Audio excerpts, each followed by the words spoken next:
எந்த மதத்தையும் நாம் நம்முடைய நம்பிக்கை தான் உயர்ந்தது என்று அவமதிக்கவில்லை. எங்க அம்மாவுக்கு கடவுள் நம்பிக்கை இருக்கு. நான் வெளியே போகும்போதும் உள்ள வரும்போதும் தேர்தல் நேரத்தில் அவங்க ஆளை எடுத்து வரவேற்கிறாங்க, திருநீர் பூசுறாங்க, திருஷ்டி கழிக்கிறாங்க. அம்மா வேணான்னு நான் ஒரு நாளும் சொன்னதில்லை. தலையை குனினா கூட குனிவேன், தலையை சுத்தி கொண்டு போய் வெளியே போடுவாங்க. அந்த உணர்வை நாங்கள் மதிக்கிறோம். கும்பாபிஷேகத்துக்கு கூப்பிடுறாங்க, போற தண்ணியை கொடுத்து தலையில நீதான் இந்த கலசத்தை தூக்கிட்டு வரணுங்கிறாங்க, தூக்கிட்டு போறேன். கலசத்துல ஊத்துன்றாங்க, ஊத்துறேன்.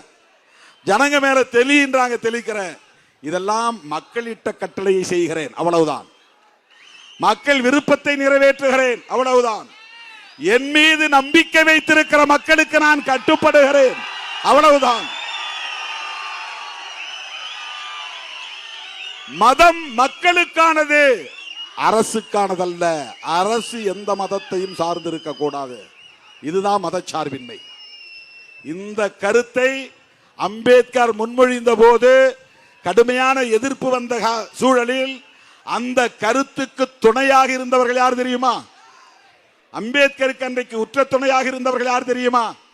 ரொம்ப முக்கியமான செய்தி, சத்தம் போடாம கேட்கணும். ரொம்ப ரொம்ப முக்கியமான செய்தி. அம்பேத்கர் அவர்கள் இந்த புதிதாக உருவாக்க இருக்கிற இந்திய அரசுக்கு அரச மதம் கூடாது என்ற நிலைப்பாட்டை எடுக்கிறார். No religion for our state. நம்முடைய இந்திய அரசுக்கு மதம் இல்லை என்ற முடிவை எடுக்கிறார். எல்லோரும் கடுமையாக எதிர்க்கிறார்கள். அப்போது அம்பேத்கரின் கருத்துக்கு, இந்த ஒரு கருத்துக்கு மட்டும் துணையாக இருந்தவர்கள் 2 பேர். ஒருவர் பண்டிட் ஜவஹர்லால் நேரு, ஜவஹர்லால் நேரு. இன்னொருவர் யார் தெரியுமா? அம்பேத்கரின் பரம வைரி. பரம வைரி, பரம வைரினா பரம எதிரி, வைரினா எதிரி. அம்பேத்கரின் மிக முக்கியமான கொள்கை பகைவர் யார் என்றால் யாரு? காந்தியடிகள். காந்தியடிகள்.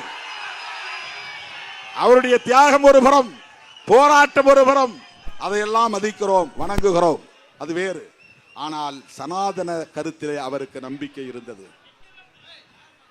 அப்படிப்பட்டவர் சாதி இருக்கட்டும் என்று சொன்னார், தீண்டாமை ஒழியட்டும் என்று சொன்னார். அந்த காந்தியடிகள் அம்பேத்கருக்கு துணையாக இருந்த ஒரே கருத்து எது தெரியுமா? மதச்சார்பின்மை, செக்குலரிசம். அதனால்தான் காந்தியை நாத்ராம் கோட்சே சுட்டுக் கொன்றான். நாத்ராம் கோட்சே யார்? மகாராஷ்டிராவை சார்ந்த சித்பவன் என்கிற ஒரு பிராமண குடும்பத்தை சார்ந்தவன். காந்தி அவர்களின் கருத்தை ஏற்றுக்கொண்டவர். ஆனாலும் அவரை சுட்டுக் கொன்றார்கள். ஏனென்றால் அம்பேத்கர் முன்மொழிந்த மதச்சார்பின்மை என்கிற கருத்தை ஆதரித்த காரணத்தினால் காந்தியை சுட்டுக் கொன்றார்கள். இது வரலாறு. அந்த காங்கிரஸ் கட்சியின் பாரம்பரியத்திலே வந்தவர் தான் இந்திரா காந்தி அம்மையாரும். ஜவஹர்லால் நேரு அவர்கள் அம்பேத்கருக்கு இந்த கருத்திலே உடன்பட்டதை போல 1976 அரசமைப்பு சட்டத்தின் முகப்புரையை திருத்தி அதிலே அம்பேத்கர் அவர்கள் விட்டுவிட்ட சொல்லை இணைத்தார். 76 மிசா வந்த போது சோசலிஸ்ட், செக்யுலர் என்கிற 2 சொற்களையும் திருத்தம் செய்து இணைத்தவர் இந்திரா காந்தி அம்மையார். அந்த இந்திரா காந்தியின் பேரன் ராகுல் காந்தியோடு திருமாவளவன் கைகோர்த்து நிற்கிறான். ஈழ தமிழர்களின் பிரச்சனையிலே நமக்கு காங்கிரசோடு முரண்பாடு உண்டு. முள்ளிவாய்க்கால் இனக்கொலையிலே காங்கிரசோடு நமக்கு முரண்பாடு உண்டு. ஆனால் இந்திய அரசியலிலே புரட்சியாளர் அம்பேத்கரின் கருத்துக்கு உற்ற துணையாக இருக்கிற இந்திரா காந்தியின் பேரன் ராகுல் காந்தியோடு நாம் கைகோர்த்து நிற்கிறோம். ராகுல் காந்தியோடும் தளபதி முத்துவேல் கருணாநிதி ஸ்டாலின் அவர்களோடும் சிறுத்தைகள் ஏன் கைகோர்க்கிறோம் என்பதை இதில் இருந்து நீங்கள் புரிந்து கொள்ள வேண்டும். செய்திகளை உடனுக்குடன் தெரிந்து கொள்ள கீழ்கண்ட கேபிள் மற்றும் டிடிஎச் நெட்வொர்க்குகளில் எம்நாடு செய்தி தொலைக்காட்சியை காணுங்கள்.